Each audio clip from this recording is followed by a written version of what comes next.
Okay, good morning, everyone. Welcome to public speaking and academic presentation class. Let's continue our discussion to the next material, which is called Stuff Happens. Artinya adalah kita harus mengantisipasi ketika ada masalah, kendala yang muncul saat kita berbicara di depan publik, saat kita melakukan presentasi. Nanti masalah ini atau kendala ini bisa dari berbagai hal, teknis atau human error gitu ya, baik dari diri kita sendiri atau dari penyelenggara. Lalu kalau kendala teknis itu nanti misalkan bisa dari kita sendiri atau bisa juga kendala teknis dari tempat penyelenggaraan, misalkan dari listrik gitu ya, itu kan di luar kemampuan kita. Nah, ini yang akan kita pelajari bagaimana cara mengantisipasinya.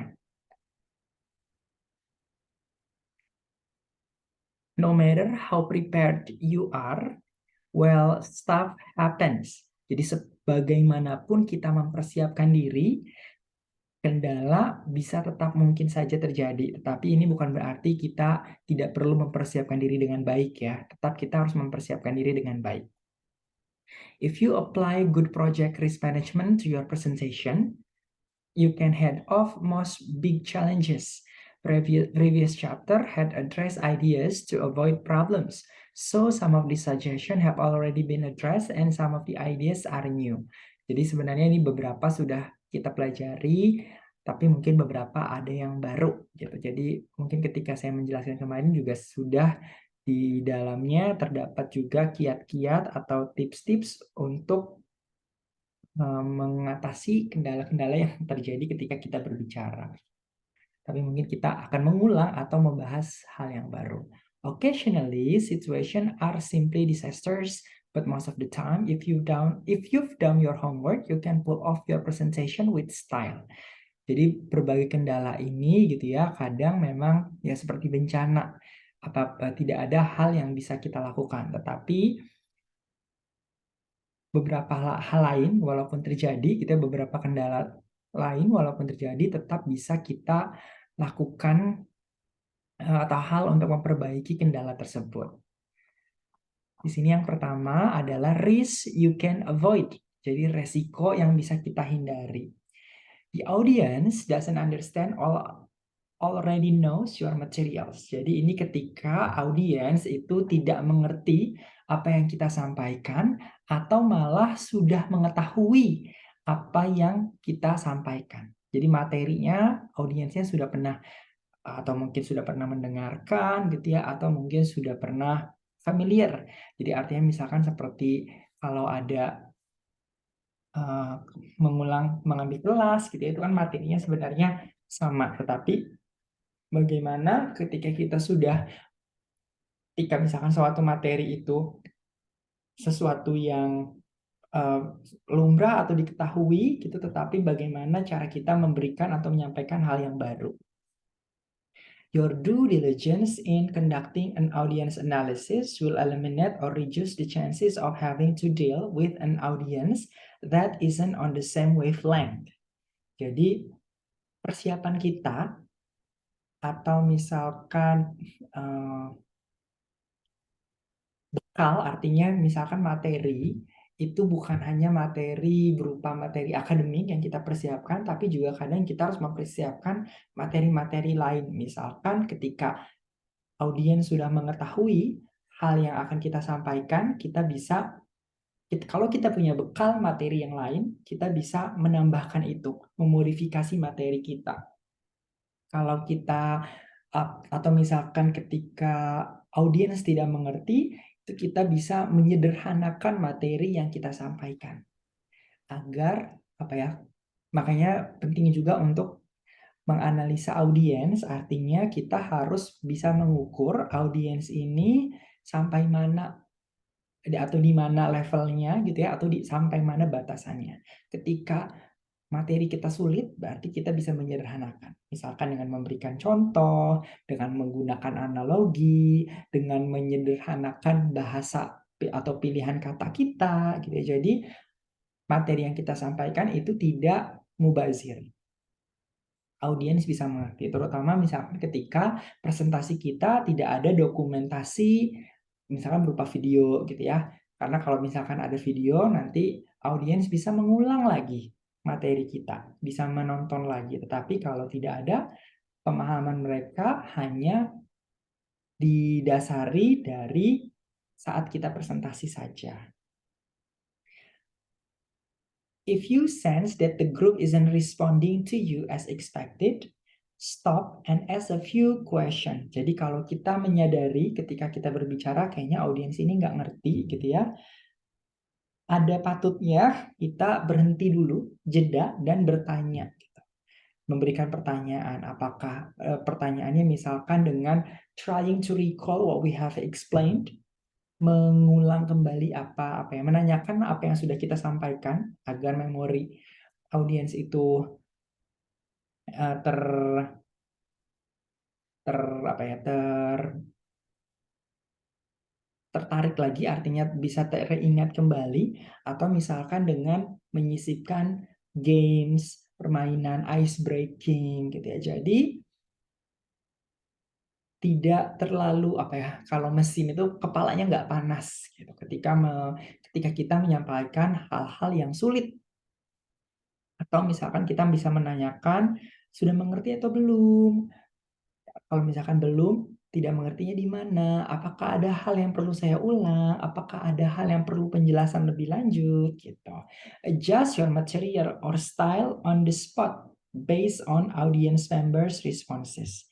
Jadi kita harus menyesuaikan, mengadaptasi materi kita saat kita on stage, misalkan on the spot, saat di lokasi kita sesuaikan. We tailor our material. Kita sesuaikan dengan level atau batasan kemampuan audiensnya. If you don't have enough background, you'll need to explain your material starting from a broad understanding and moving to a narrower focus. Kalau misalkan kita tidak tahu gitu ya di awal audiensnya ini akan dari kalangan seperti apa, kemampuan atau misalkan latar belakang pendidikan seperti apa, nah kita bisa memulai dari hal-hal yang luas dulu, hal-hal yang umum, baru kita kerucutkan ke hal-hal yang spesifik, hal-hal yang hal-hal spesifik yang sudah mengerucut gitu. Jadi artinya dari umum ke khusus gitu. Don't get more specific than you must to cover your topic. Jadi kadang kalau audiens tidak mengerti, kemampuan mereka terbatas, berarti kita tidak bisa terlalu spesifik. Karena kalau sudah terlalu spesifik, nanti tidak akan mengerti. Itu. Jadi lebih baik kita menjelaskan hal-hal yang umum, tetapi audiens yang mengerti, daripada kita menjelaskan sampai hal yang spesifik, tapi audiens tidak mengerti. If the group already knows some of your materials, verbally acknowledge that by saying something like, as many you may be aware. Jadi kalau audiensnya ini kita rasa kayaknya udah tahu nih, misalkan. Atau misalkan kita mengajar memberikan materi yang sebenarnya sudah pernah diberikan sebelumnya atau mengulang materi tersebut gitu, kita bisa mengatakan seperti yang sudah kita ketahui bersama. Then make sure to add a brief explanation for those who have no background. Tetapi tetap kita tidak bisa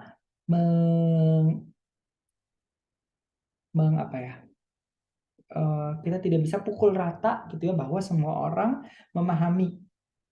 Artinya kita harus tetap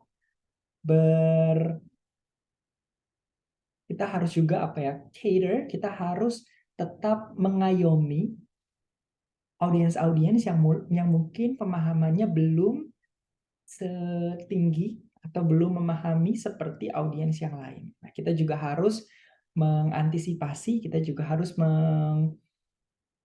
memfasilitasi audiens yang belum mengerti tersebut. Misalkan dengan sedikit memberikan atau mengulang latar belakang atau penjelasan umum dari materi kita.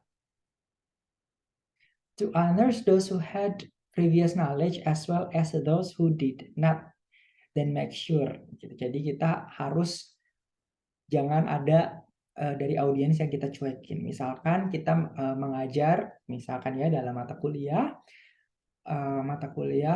sebagian itu mahasiswa yang baru mengambil, sebagian mahasiswa yang mengulang. Nah, kita tidak boleh misalkan, oh ini kita udah ngajar tahun lalu, berarti kita langsung pindah ke materi berikutnya. Tidak, karena mahasiswa yang baru mengambil itu mungkin belum semengerti mahasiswa yang lain atau mahasiswa yang mengulang. Gitu. Lalu misalkan kita menjelaskan sangat rinci gitu ya, sehingga misalkan tidak ada hal baru yang bisa dipelajari bagi mahasiswa yang mengulang, itu juga kurang baik sebenarnya. Jadi kita bisa menanyakan kepada mahasiswa yang mengulang kemarin kurangnya atau kurang memahaminya di bagian apa, sehingga kita bisa fokus pada bagian itu gitu deh. Bagian yang mereka sudah mengerti kita bisa jelaskan secara singkat saja. Lalu di audience size doubles or shrink. Nah, ini jumlah audiensnya entah itu bertambah 2 kali lipat atau justru berkurang atau tidak sesuai ekspektasi. Misalkan undangannya 50, yang datang hanya 10. Nah, ini kadang juga kita harus menyesuaikan gitu ya. Jadi kalau jumlahnya sedikit, cenderung biasanya mereka cenderung lebih mudah bosan daripada jumlah besar. Nah, ini sehingga kita harus menyesuaikan materi kita.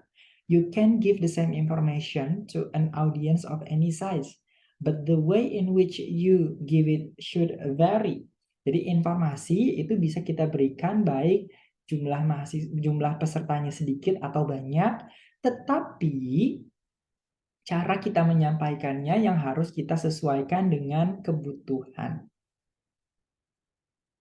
If your audience member is bigger than, if you plan to use a lecture style with a very large audience and the group shrink to 30 or so, move everyone to the front of the room and create some interaction as you speak.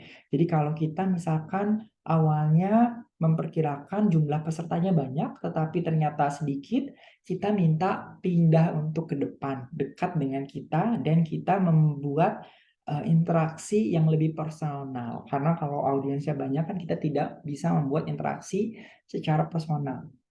Tapi kalau sedikit kita bisa. If your audience is bigger than expected, make sure there are enough seats for everyone. Tapi kalau jumlah kursinya melonjak, nah justru malah ini kita harus menyesuaikan memastikan gitu setiap audiens mendapatkan tempat duduk atau bisa mendengar suara kita dengan jelas. If you are the only speaker, you need to stay in the front of the room. So enlist help to wrangle more chairs. Kalau kita pembicara satu-satunya, kita minta panitia untuk membawa tambahan kursi. Jangan malah kita yang gotong-gotong, yang usung-usung. Kecuali kalau speakernya ada lebih dari satu, artinya speaker yang lain bisa handle di tengah, di depan. Mereka take over the attention of the members gitu. Nanti yang lainnya yang mengkondisikan audiens. The larger the audience, the more formal you will have to be. Semakin besar audiensnya, semakin formal kita harus gaya kita gitu ya. Tetapi kalau semakin sedikit, ini bisa semakin personal. Bisa kita jalin interaksi yang menunjukkan kedekatan. Lalu berikutnya, risk you can prepare for. Resiko yang bisa kita persiapkan. Yang pertama, forgetting to bring your laptop. Kalau dekat ya ambil gitu ya. Kalau misalkan laptop kita tertinggal, kalau tempat tinggal kita dekat dengan tempat presentasi ya bisa kita ambil. Tapi kalau jauh kan ini tidak bisa ya. If you forget to bring your computer to the presentation, the solution is easy. If another computer is available at your presentation site, mintalah apakah ada laptop yang lain gitu. Jadi ditanyakan dulu. Nah, inilah fungsinya kita juga memiliki cadangan atau menyimpan materi presentasi kita juga di misalkan cloud, di flash disk, di handphone, dan sebagainya gitu. Jadi ketika kita tidak membawa laptop, kita masih bisa mengakses materi tersebut di perangkat yang lain. Always copy your presentation to a flash drive. Flash drive itu flash disk ya. Flash disk itu sebutannya selain flash drive, jadi disk drive itu sama. Ada juga yang menyebut thumb drive karena seukuran jempol kan. Jadi thumb drive gitu, seukuran jempol. So you can load your slides and handout onto another computer if necessary. Jadi kita bisa mengakses dari komputer yang tersedia di tempat presentasi. If you choose to let someone else have a copy of your presentation and no confidential information is included, email it in advance. Jadi kalau tidak ada informasi yang rahasia dalam presentasi kita bisa mengirimkan via email ke misalkan panitia. If there is no computer at your speaking location, either borrow one from a participant or work from the printed copy of your slide. Kalau tidak ada laptop cadangan, kita bisa misalkan minta meminjam laptop dari peserta dari audiens itu juga boleh ya. Tetapi ketika kita menggunakan berarti harus hati-hati karena itu milik orang lain. Dan juga always travel with hard copies of your presentation. Ada baiknya kita juga harus mempersiapkan versi yang sudah kita cetak, jadi printed version. Berikutnya, technical failure. Most venues that provide microphone also provide a technical support person. Jadi biasanya ketika ada perangkat elektronik yang digunakan di panitia juga biasanya ada bagian untuk bagian apa ya yang bisa mengatasi apabila ada yang error-error gitu yang membantu. Most venues that provide get to know the person and get his or her cell phone number before you talk. Jadi kalau kita tahu panitianya ada yang bagian teknik, biasanya bagian perkap ya peralatan, kita bisa minta nomor handphonenya sehingga kita bisa memberitahu secara langsung kalau ini rusak. The facility will usually have a backup system for you to use. Biasanya fasilitas juga biasanya tempat presentasi juga memberikan fasilitas yang ada atau backup gitu. Jadi untuk cadangan kalau ada sesuatu yang rusak, misalkan mic, tidak mungkin hanya ada satu mic, ada mic ya cadangan yang lain. Kalau misalkan kita pakai clip on, tetap biasanya juga diberikan mikrofon yang dipegang. Gitu. Jadi selalu ada cadangan. If your computer breaks down, the show must go on. Kalau misalkan laptop kita yang rusak, entah itu karena baterainya habis, atau kerusakan hardware atau software gitu ya, misalkan kita pakai Windows tetapi ternyata Microsoft Office-nya misalkan tidak asli lalu misalkan rusak, nah berarti ini kita tadi mempersiapkannya dengan menaruh atau mengirimkan materi kita ke orang lain atau menaruh di tempat lain, di cloud, flash disk, dan sebagainya. Always know your material well enough that technology is only a support for you. Inilah pentingnya kita mengetahui materi kita sehingga kalau ada masalah teknis itu kita tidak kehilangan arah. Artinya, walaupun fasilitas tidak mendukung, kita tetap bisa menyampaikan materi sesuai dengan apa yang sudah kita persiapkan. Nah, disinilah jeleknya mahasiswa sekarang, biasanya ketika presentasi itu bergantung sekali pada PowerPoint, membaca terus. Tidak ada yang dia bisa sampaikan, kebanyakan gitu ya, tidak bisa menyampaikan ketika tidak harus melihat. Gitu. Nah, ini sebenarnya sesuatu yang fatal. The important part of the content is you and your message, not the slide. Karena bagian penting dari presentasi dan isinya itu adalah kita sendiri sebagai presenter. Bukan slide yang bagus, bukan apa ya, bukan mic yang mahal dan sebagainya, kecuali penyanyi ya. Tapi kalau hanya presenter, teknis itu termasuk slide gitu ya, itu hanya alat bantu saja. Yang utamanya bintangnya tetap kita sendiri sebagai speakernya. Lalu kendala teknis berikutnya adalah power outage. Power outage itu mati lampu, listrik padam. Kalau bahasa Inggrisnya mati lampu itu blackout, tapi kalau blackout itu misalkan hanya lampu saja. Tapi kalau listriknya yang mati artinya AC dan sebagainya juga tidak bisa berjalan, mikrofon juga tidak bisa bunyi, itu artinya namanya power outage. Kalau mati lampu tuh ya lampunya aja yang mati, kita ganti selesai, tapi listrik tetap mengalir. Tapi kalau power outage itu tidak, memang listriknya yang tidak mengalir gitu. Safety first. If you experience a power outage caused by a serious storm, fire, or any other potential disaster, follow the safety rules of the building. Nah, ini penyebab dari mati lampunya ini apa? Apakah karena ada badai atau konslet? Nah, ini berarti yang harus kita perhatikan pertama adalah keselamatan. Kita harus memperhatikan bagaimana prosedur untuk keluar dari tempat lokasi kita presentasi. Otherwise, if the room is still bright enough to see, people are willing to stay. And you don't need a microphone to be heard, be prepared to speak without any electronic support.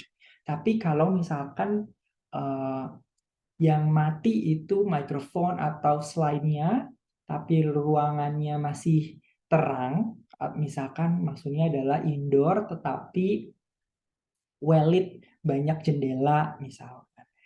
Kalaupun outdoor biasanya masih jarak antara kita dengan audiens masih dekat.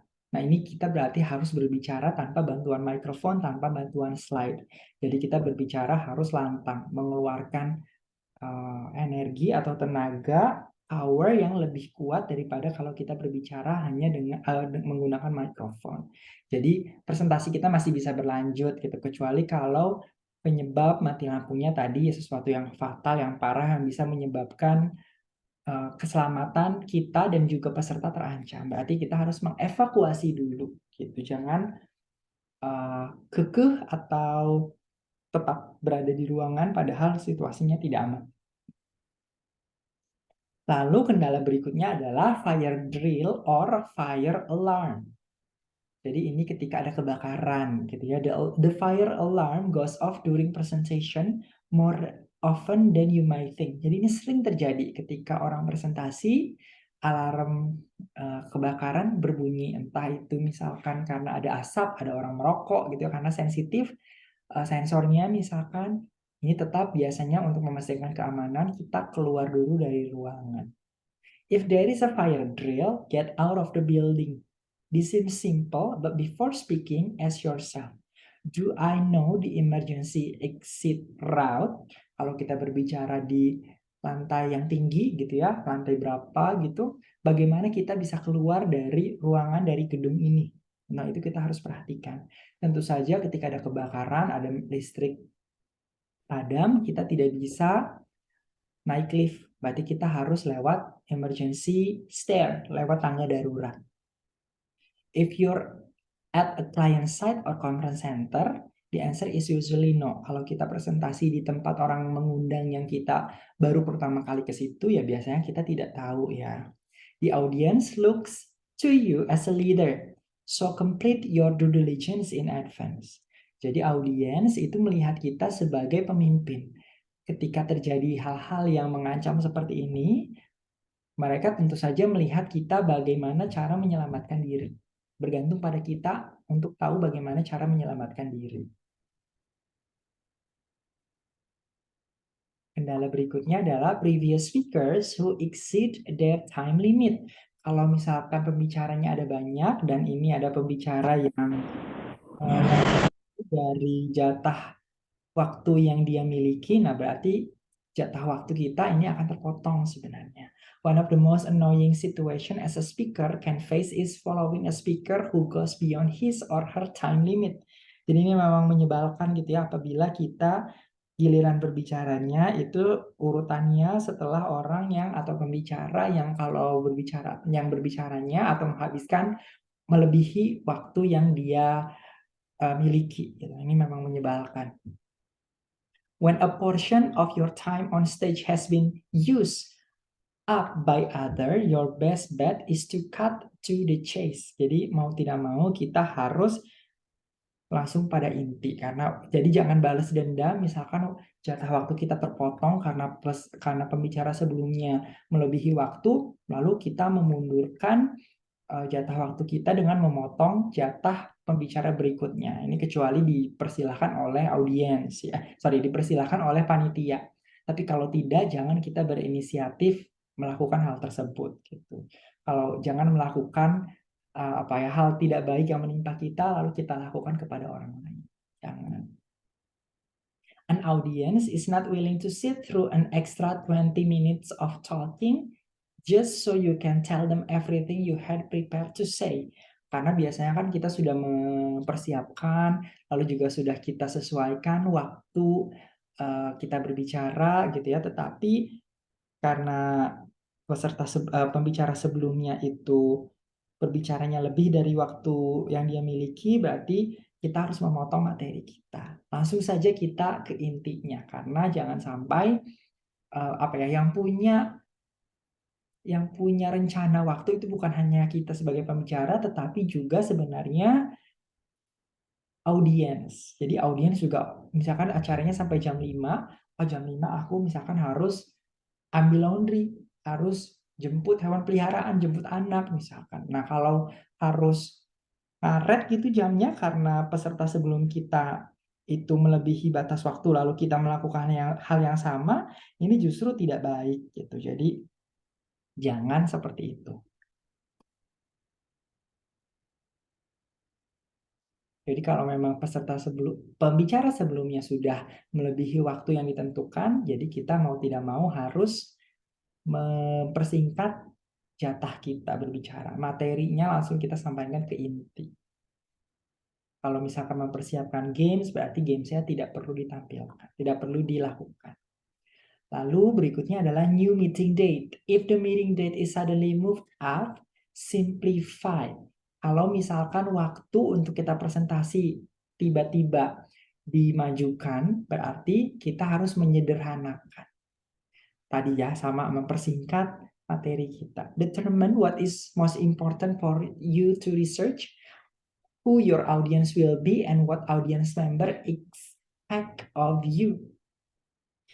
Terutama kalau kita belum mempersiapkan nih, misalkan materinya, misalkan kamu bicara minggu depan ya, ternyata besok. Nah ini berarti kita harus waktu yang kita miliki untuk mempersiapkan materi kita juga kan lebih singkat.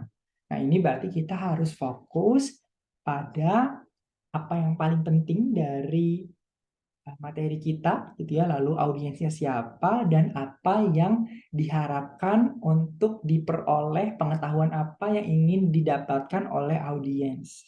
Atau misalkan apa yang ketika panitia menghubungi kita, tentu saja mereka memberitahu nanti materinya ini agar bisa seperti ini. Nah, itu artinya adalah harapan. Kita harus menyesuaikan, kita cukup menyesuaikan materi kita dengan harapan dari panitia. Karena panitia biasanya lebih tahu tentang audiensnya daripada kita sebagai orang yang diundang. Jadi karena waktu untuk mempersiapkan singkat, berarti elemen-elemen yang harus kita persiapkan, kita fokuskan pada yang penting-penting saja, yaitu audiensnya siapa, apa yang mereka ingin dapatkan, dan juga materinya. Pada materinya artinya materinya mungkin tidak bisa terlalu luas, tidak bisa terlalu lebar. Cukup pada apa yang diminta oleh panitia saja. Lalu kendala-kendala yang bisa muncul berikutnya adalah bisa juga berupa sesuatu yang darurat ya, emergency. Emergencies call for quick reaction. Biasanya ketika muncul sesuatu yang darurat itu kita harus bisa bereaksi atau memberikan reaksi yang cepat. Jadi harus cepat tanggap. Misalkan kendala berupa darurat itu seperti illness. If you get sick when you are scheduled to make a presentation, the answer to what to do is usually the show must go on. Jadi kalau misalkan kita sudah diminta berbicara, tetapi menjelang waktu yang ditentukan itu kita tidak enak badan, sakit, ini nanti kita harus menimbang-nimbang apakah masih bisa, artinya kita masih kuat, masih sanggup untuk berbicara atau tidak.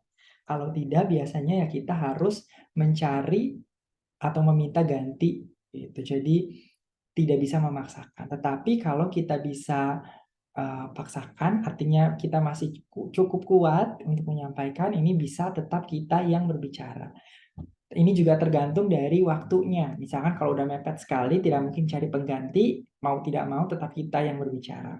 Tapi kalau masih lumayan jauh, ini kita bisa meminta panitia atau bahkan kita sendiri yang memberikan alternatif pembicara yang lain.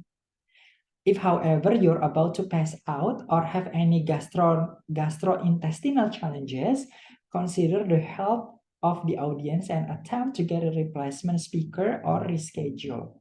Kalau masih jauh hari atau memungkinkan, bisa kita meminta waktu penjadwalan ulang. Jadi meminta tanggal atau di hari yang lain. Terutama kalau masalah-masalah misalkan seperti diare, masalah-masalah perut itu ya, yang apa ya, perut melilit, atau misalkan kalau perempuan ketika period itu kan sesuatu yang tidak bisa kita tahan.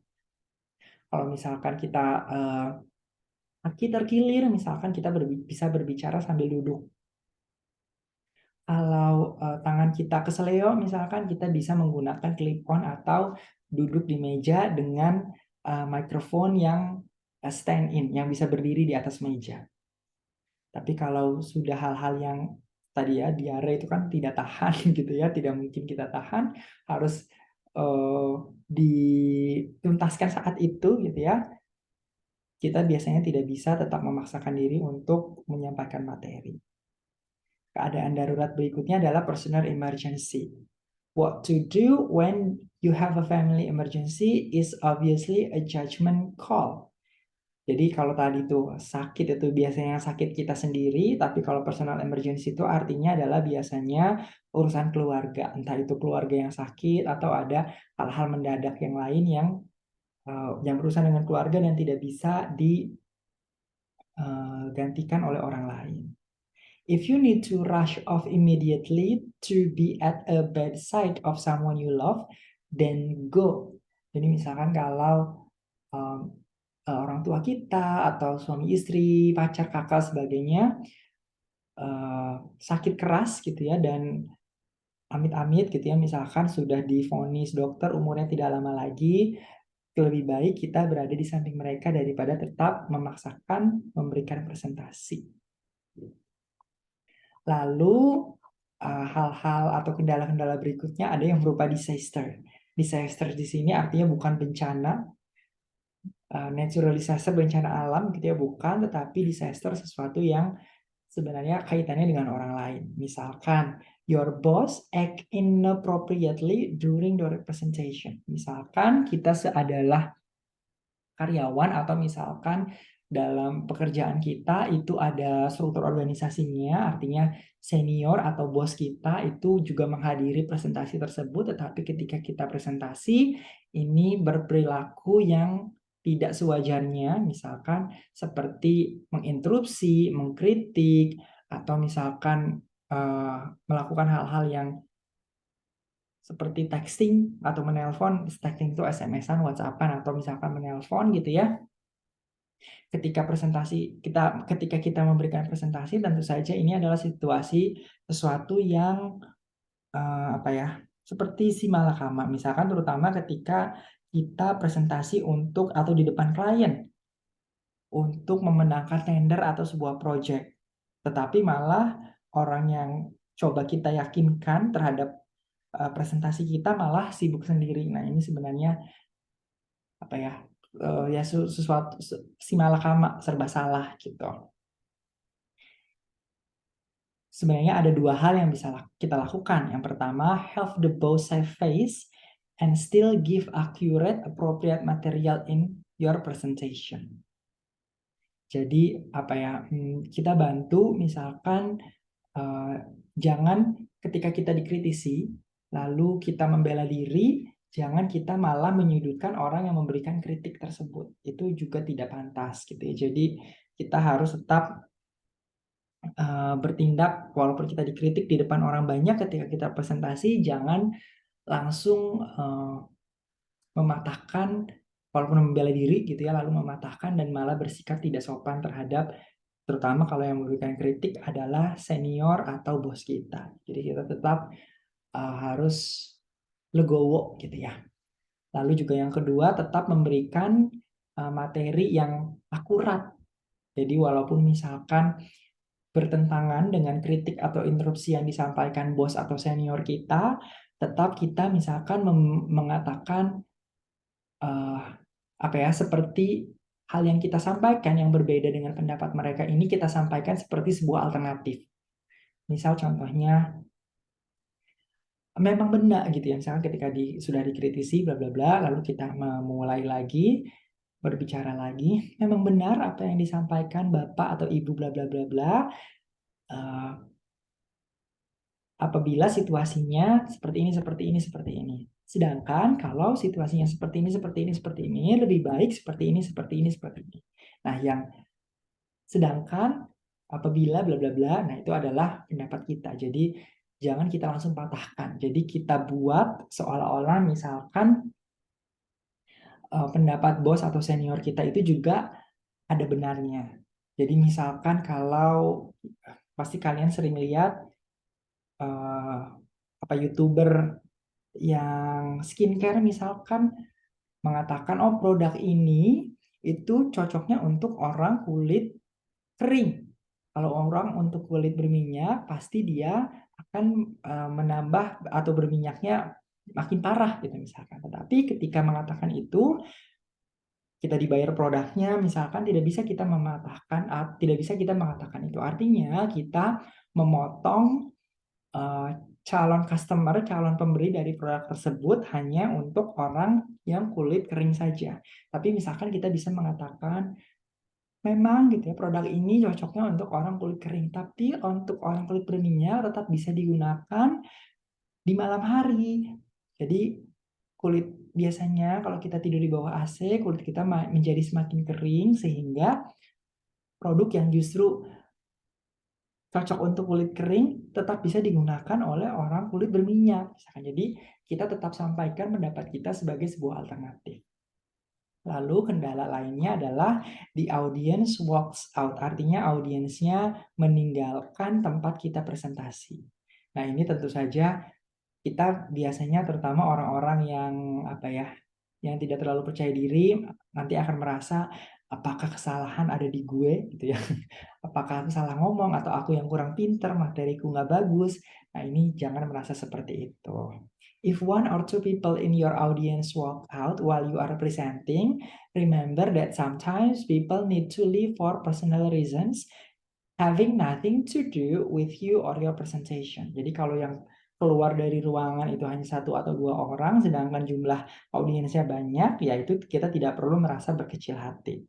The best thing you can do is honor their need to go and perhaps reschedule time with them. Ya sudah biarkan saja gitu. However, if several people unexpectedly head for the door, you might want to stop and ask for feedback from those who are headed out. Jadi misalkan ketika ada yang pergi meninggalkan ruangan itu banyak, kita bisa berhenti dulu menyampaikan materi kita bisa menanyai orang yang sedang akan keluar itu, yang sedang berjalan keluar itu untuk menanyakan apakah ada yang salah dan sebagainya. So, if you don't get any feedback and the rest of the audience is still interested, use humor to regain your composure and simply go on with your presentation. Tapi kalau yang berbicaranya ini, yang meninggalkannya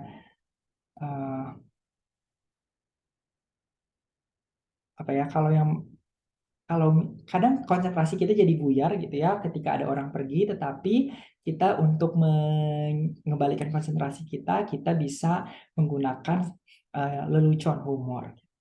Lalu juga berikutnya bisa terjadi ada kendala apabila ada audiens yang mabok, tapi ini biasanya had too much to drink itu artinya mabok gitu, tapi ini dalam konteks negara Indonesia biasanya tidak terlalu banyak. Oke, ini materi untuk mengatasi kendala-kendala ketika kita berbicara. Akan ada satu materi lagi yang akan saya sampaikan, tetapi akan saya sampaikan melalui tautan Zoom yang